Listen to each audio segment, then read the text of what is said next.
નમસ્કાર વિદ્યાર્થી મિત્રો, તમારું ખૂબ ખૂબ સ્વાગત છે મારી આ ચેનલ સ્ટડી વિથ નેન્સીમાં. હજી સુધી તમે મારી આ ચેનલને સબસ્ક્રાઈબ ના કરી હોય તો જલ્દીથી સબસ્ક્રાઈબ કરજો. આજે આપણે પ્રકરણ નંબર 2 અપૂર્ણાંક અને દશાંશ સંખ્યાઓ સ્વાધ્યાય 2.3નો પ્રશ્ન નંબર 3 અને પ્રશ્ન નંબર 4 જોઈશું. તો સૌથી પહેલાં આપણે પ્રશ્ન નંબર 3 જોઈએ. તો જુઓ, પ્રશ્ન નંબર 3 આપેલું છે શોધો. આપણે અહીં નીચે જે કિંમતો આપેલી છે આપણે શોધવાની છે. તેમાં જુઓ, પહેલું શું આપેલું છે? 7/3 ભાગ્યા 2. તો આ જુઓ અપૂર્ણાંક છે. અપૂર્ણાંકોનો ભાગાકાર કરીએ ત્યારે શું કરવાનું કે 7/3 આપણે 7/3 જ લખશું. હવે જુઓ, અહીંયા 2 છે, ભાગ્યા કરી દઈએ. અને 2 છે તો 2ને આપણે છેદમાં કંઈક લખવું હોય તો શું લખી શકીએ? 2/1. આપણે 2ને કેમ લખી શકીએ? 2/1 પણ લખી શકીએ.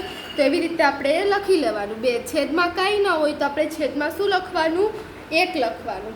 ના લખો તો પણ ચાલે, પણ લખશું તો આપણને ઇઝી પડશે. તો હવે જુઓ, 7/3 કોઈ પણ સંખ્યાનો ભાગાકાર કરવો હોય અપૂર્ણાંકમાં ત્યારે આપણે શું કરવાનું કે આ ભાગાકારનો ગુણાકાર કરી દેવાનું અને જે બીજી સંખ્યા હોય એનો વ્યસ્ત કરવાનો. એટલે કે 2/1નો આપણે શું કરશું? વ્યસ્ત કરશું.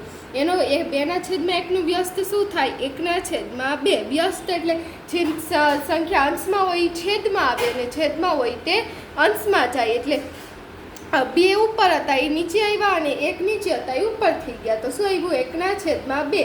7/3 ગુણ્યા 1/2. તો હવે જુઓ, અહીંયા છેદ ઉડશે નહીં એટલે આપણે સીધું જ લખી દઈએ. 7 ગુણ્યા 1, 7 × 1 7 અને 3 × 2 6. તો જવાબ શું આવશે? 7/6. આપણા પહેલા દાખલાનો જવાબ આવશે 7/6. પછી બીજો દાખલો જોઈએ. તો જુઓ, બીજો દાખલો શું આપેલો છે? 4/9 ભાગ્યા 5. તો આમાં પણ એવી જ રીતે કરશું કે જુઓ, 5/છેદમાં કાંઈ નથી આપેલું તો આપણે એને શું સમજી લઈએ? 5/1. તો હવે જુઓ, 4/9. આ ભાગાકારની જગ્યાએ કેનું મૂકશે નિશાની? ગુણાકારની. હવે આનું વ્યસ્ત કરીએ તો શું આવે? 1 નીચે છે ઉપર વહી જશે અને 5 ઉપર છે તે ક્યાં આવશે? નીચે આવશે. એટલે 4/9 ગુણ્યા 1/5. તો હવે જુઓ, અહીંયા શું થશે? અહીંયા છેદ ઉડે છે? નહીં, નથી ઉડતા. એટલે આપણે સીધો જ ગુણાકાર કરી લઈએ. 4 × 1 4 અને 9 × 5 45. 4/45. બીજા દાખલાનો જવાબ આવશે 4/45. પછી આપણે જુઓ ત્રીજો પ્રશ્ન જોઈએ. તો જુઓ, ત્રીજો પ્રશ્ન શું આપેલો છે? 6/13 ભાગ્યા 7. તો જુઓ, 6/13 ભાગ્યા 7. તો આપણે પહેલાં 6/13 લખીએ. હવે ભાગ્યા અને 7/1. કાંઈ નથી એટલે છેદમાં 1 લખી દેવાનું. હવે પહેલી સંખ્યા હોય તેની તે જ સંખ્યા લખી દેવાની જેમ છે તેમ. હવે શું કરવાનું? આ ભાગાકારનો ગુણાકાર કરી દેવાનું. 7/1 હતું એનું વ્યસ્ત થશે. શું થશે? એનું ઊંધું થઈ જાય. 7/1 છે, 1 ઉપર આવી જાય, 7 નીચે વહી જાય એટલે 1/7. 6/13 ગુણ્યા 1/7. તો એ જુઓ, છેદ ન તૂટતા એટલે સીધો ગુણાકાર કરશું. 6 એકુ કેટલા થાય? 6 અને 13 × 7 91. એટલે 13 × 7 91 એટલે 6/91. તો આપણા ત્રીજા પ્રશ્નનો શું જવાબ આવશે? 6/91. પછી જુઓ, ચોથો પ્રશ્ન જોઈએ. 4/1/3 ભાગ્યા 3. તો આમાં તમે જોશો ને તો કંઈક અલગ છે. આમાં શું આપેલું છે? મિશ્ર અપૂર્ણાંકમાં આપેલું છે. તો આપણે શું કરશું? જ્યારે પણ આપણને મિશ્ર અપૂર્ણાંકમાં આપેલું હોય ત્યારે આપણે શું કરીએ? તેને પહેલાં અશુદ્ધમાં ફેરવીએ અને પછી આપણે તેનો ભાગાકાર કરશું. તો જો આને અશુદ્ધમાં ફેરવવું હોય તો શું કરવાનું કે 4 × 3 અને જે જવાબ આવે એમાં આ ઉપરની સંખ્યાનો સરવાળો કરવાનો. આ બંને સંખ્યાનો ગુણાકાર અને તેમાં આ સંખ્યાનો સરવાળો. એટલે 4 તેરી 12, 12 ને 1 13. એટલે 13/3 ભાગ્યા 3. હવે 3/છેદમાં કાંઈ નથી એટલે આપણે 1 લખી શકીએ. એટલે શું આવ્યું? 13/3 ભાગ્યા 3/1. હવે જુઓ, આપણે 3/1 છે એનું વ્યસ્ત કરીએ. 13/3 લખી દઈએ. ભાગાકારનો ગુણાકાર કરી દઈએ. હવે 3/1 છે એનો વ્યસ્ત શું થશે? 1/3. હવે તમે જુઓ, 13 × 1 13. સીધો ગુણાકાર કરી લઈએ. 13 × 13 અને 3 તેરી 9. એટલે શું આવશે જવાબ? 13/9. ચોથા દાખલાનો જવાબ આવશે 13/9. પછી જોઈએ, જુઓ, પાંચમો પ્રશ્ન આપેલો છે. શું આપેલો છે પાંચમો પ્રશ્ન? 3/1/2 ભાગ્યા 4. કે જો આમાં પણ પૂર્ણાંકમાં આપેલું છે તો આપણે શું કરશું, મિશ્ર અપૂર્ણાંકમાં આપેલું છે તો આપણે શું કરશું, એને અશુદ્ધમાં ફેરવશું, ઉપર ફેરવું એમ તો 3 દુ કેટલા થશે 6 અને 6 ને 1 7 અને છેદમાં 2/2 લખવાના. હવે ભાગાકારની નિશાની છે એટલે ભાગાકારની નિશાની 4, 4ના છેદમાં કાંઈ પણ નથી આપેલું એટલે છેદમાં 1 લખશું.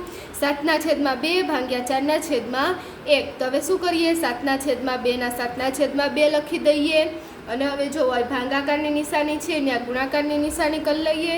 અને હવે શું કરશું, આ 4ના છેદમાં 1નો વ્યસ્ત કરશું. તો 4ના છેદમાં 1નો વ્યસ્ત શું આવશે, 1ના છેદમાં 4. તો હવે જો છેદ નહીં ઉડે એટલે સીધો ગુણાકાર કરશું. 7 એકુ 7 અને 4 દુને 8 એટલે જવાબ શું આવશે, 7ના છેદમાં 8. તો આપણા 5મા પ્રશ્નનો જવાબ આવશે 7ના છેદમાં 8. પછી જુઓ છઠ્ઠો પ્રશ્ન જોઈએ. તો જુઓ છઠ્ઠો પ્રશ્ન શું આપેલો છે, 4 પૂર્ણાંક 3ના છેદમાં 7 ભાગ્યા 7. તો આમાં પણ કેમાં આપેલું છે, મિશ્ર અપૂર્ણાંકમાં આપેલું છે. તો આપણે શું કરશું, તેને અશુદ્ધ અપૂર્ણાંકમાં ફેરવશું. તો જ્યારે પણ મિશ્ર અપૂર્ણાંકના અશુદ્ધમાં ફેરવવા હોય, ઉપર આપણે આગળના દાખલામાં કર્યું એવી રીતે કે આ બંને સંખ્યાનો ગુણાકાર અને તેમાં ઉપેરની સંખ્યાનો સરવાળો કરવાનો. તો 7 ગુણ્યા 4 7 ચોક 28 અને 28 ને 3 29, 30 ને 31 એટલે 31 અને છેદમાં 7ના શું રહેશે, છેદમાં 7. હવે આ ભાગાકારની નિશાની લખીએ. પછી 7 7ના છેદમાં કંઈ નથી એટલે આપણે છેદમાં 1 લખશું. હવે 31 છેદમાં 7 તેના તે જ લખી દઈએ. હવે ભાગાકારની નિશાને શું કરી દઈશું, ગુણાકાર કરી દઈશું. અને 7ના છેદમાં 1નો શું કરી નાખશું, વ્યસ્ત કરી નાખશું. શું થશે, વ્યસ્ત 1ના છેદમાં 7. હવે જુઓ 31 એકુ 31 અને 7 7 49 એટલે 31ના છેદમાં 49. આપણો છઠ્ઠા દાખલાનો જવાબ શું આવશે, 31ના છેદમાં 49. હવે આપણે ચોથો પ્રશ્ન જોઈશું. તો ચોથો પ્રશ્ન શું આપેલો છે, શોધો. આમાં પણ આપણે કિંમત શોધવાની છે. તેમાં જુઓ પહેલો દાખલો જોઈએ. પહેલો દાખલો શું આપેલો છે, 2ના છેદમાં 5 ભાગ્યા 1ના છેદમાં 2. તો આપણે આગળના દાખલામાં એવું કર્યું એવી જ રીતે ભાગાકાર કરવાનો છે. તો જુઓ પહેલાં 2ના છેદમાં 5 છે તો તેના 2ના છેદમાં 5 લખી દઈશું. હવે જુઓ અહીંયા જે ભાગાકારની નિશાની છે એને આપણે શું કરી દઈશું, ગુણાકારની નિશાની કરી દઈશું. અને આ છે 1ના છેદમાં 2 છે તેનો વ્યસ્ત કરશું. તો 1ના છેદમાં 2નો વ્યસ્ત શું થશે, 2ના છેદમાં 1. હવે જુઓ 2 ગુણ્યા 2 અને છેદમાં શું આવશે, 5 ગુણ્યા 1. તો 2 ગુણ્યા 2 છેદમાં 5 ગુણ્યા 1. તો હવે 2 દુ કેટલા થશે, 4 થશે અને 5 એકુ 5 એટલે શું આવશે જવાબ, 4ના છેદમાં 5. આપણા પહેલા દાખલાનો જવાબ આવશે 4ના છેદમાં 5. હવે આપણે બીજો પ્રશ્ન જોઈએ. તો બીજો પ્રશ્ન શું આપેલો છે, 4ના છેદમાં 9 ભાગ્યા 2ના છેદમાં 3. તો આમાં પણ એમ જ કરશું, 4ના છેદમાં 9 ના 4ના છેદમાં 9 લખીએ. હવે આ જે ભાગાકાર છે એને શું કરી દઈશું, ગુણાકાર કરી દઈશું. હવે આ 2ના છેદમાં 3 છે એનું શું કરશું, 3ના છેદમાં 2. હવે જુઓ 4 ગુણ્યા 3 અને છેદમાં શું આવશે, 9 ગુણ્યા 2.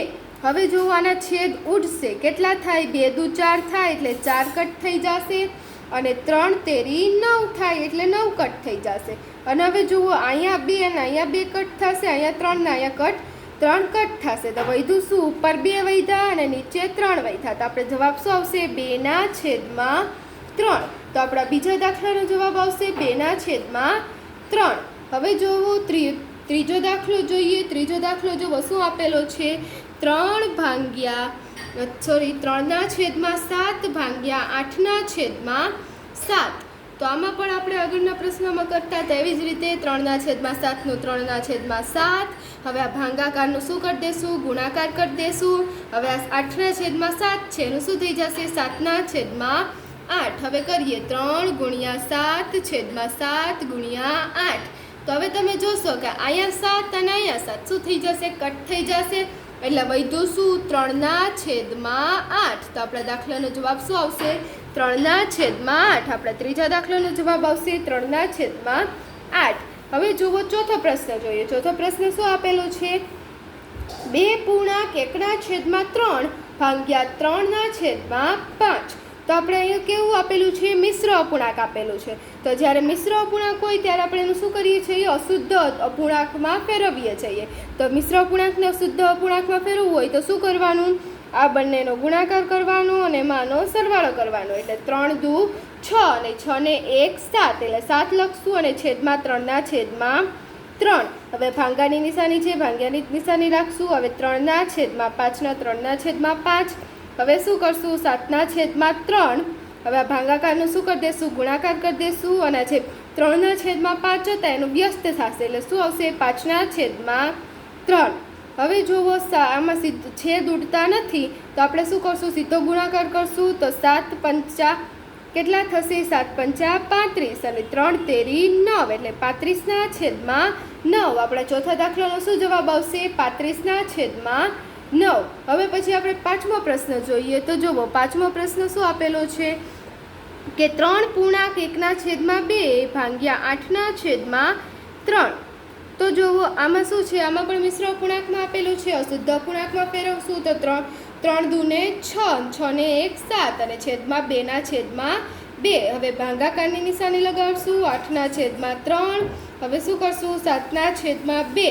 આ ભાંગાકાર છે એનું શું કરી દઈશું? ગુણાકાર કરી દઈશું. હવે 8 છેદમાં 3નું વ્યસ્ત શું થશે? 3 છેદમાં 8. હવે અહીંયા જોશો કે છેદ ઉડતા નથી એટલે 7 છેદમાં 7 ગુણ્યા 3 અને છેદમાં 2 ગુણ્યા 8 સીધો જ ગુણાકાર કરશું.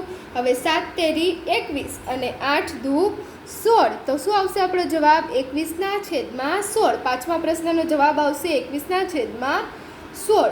હવે પછી આપણે છઠ્ઠો પ્રશ્ન જોઈએ. તો જુઓ છઠ્ઠો પ્રશ્ન શું આપેલો છે કે 2 છેદમાં 5 ભાગ્યા 1 પૂર્ણાંક 1 છેદમાં 2. તો હવે જુઓ 2 છેદમાં 5 2 છેદમાં 5 કરશો. આમાં જુઓ શું આપેલું છે? અહીંયા પહેલી સંખ્યા મિશ્ર અપૂર્ણાંક હતી, આમાં જુઓ બીજી સંખ્યા મિશ્ર અપૂર્ણાંક છે. તો પણ આપણે કરતા હતા એવી જ રીતે આપણે ભાંગાકાર કરશું. અહીંયા ભાંગાકારની નિશાની લગાડી દઈએ. હવે આ મિશ્ર અપૂર્ણાંકને અશુદ્ધમાં ફેરવીએ તો શું થાય? 2 કુ 2 અને 2 ને 1 3 એટલે 3 છેદમાં 2 2 છેદમાં 5 ભાગ્યા 3 છેદમાં 2. હવે બરાબર 2 છેદમાં 5. હવે ભાંગાકારનું શું કરી દઈશું? ગુણાકાર કરી દઈશું અને 3 છેદમાં 2નો વ્યસ્ત શું થશે? 2 છેદમાં 3. તો હવે ગુણાકાર કરીએ. 2 ગુણ્યા 2 છેદમાં શું આવશે? 5 ગુણ્યા 3. હવે 2 દુ કેટલા થાય? 4 અને 5 તેરી 15. તો જવાબ શું આવશે? 4 છેદમાં 15. આપણા છઠ્ઠા દાખલાનો જવાબ આવશે 4 છેદમાં 15. હવે જોવો આપણે સાતમો પ્રશ્ન જોઈએ. સાતમો પ્રશ્ન આપેલો છે 3 પૂર્ણાંક 1 છેદમાં 5 ભાગ્યા 1 પૂર્ણાંક 2 છેદમાં 3. તો આમાં જુઓ બંને સંખ્યા મિશ્ર અપૂર્ણાંક છે તો શું કરશું? બંનેને અશુદ્ધમાં ફેરવીએ.